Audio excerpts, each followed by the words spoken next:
শ্ৰেষ্ঠ আত্মা হোৱা। ওম শান্তি। আজিৰ মুৰলী 2 তাৰিখ 4 মাহ 2024। বাবাই কৈছে, মৰমৰ সন্তানসকল, অন্যৰ সংগ এৰি এজনৰ সংগ লোৱা, ভাই ভাই দৃষ্টিৰে চোৱা, তেতিয়া দেহ দৃষ্টিগোচৰ নহ'ব, দৃষ্টি দূষিত নহ'ব, বাণীত শক্তি থাকিব। প্ৰশ্ন: পিতা সন্তানসকলৰ ওচৰত ধাৰুৱা নে সন্তানসকল পিতাৰ ওচৰত ধাৰুৱা? উত্তৰ: তোমালোক সন্তানসকলটো অধিকাৰী হোৱা, পিতা তোমালোকৰ ওচৰত ধাৰুৱা।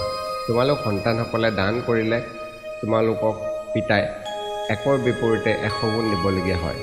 ঈশ্বৰীয় অৰ্থে তোমালোকে যি দিয়াৰ পৰিৱৰ্তে জন্ম তাৰ প্ৰতিদান পোৱা যায়।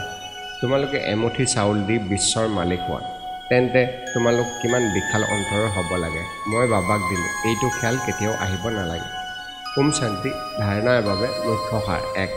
ভগৱানে আমাক তুলি লৈছে, তেওঁৱে আমাক শিক্ষক হৈ পঢ়াই আছে। নিজৰ পদমাপদম ভাগ্য কৰি আনন্দিত হৈ থাকিব লাগে। 2. আমি আত্মাৰ ভাই ভাই, এইটো দৃষ্টি দৃঢ় কৰিব লাগে, দেহক চাব নালাগে।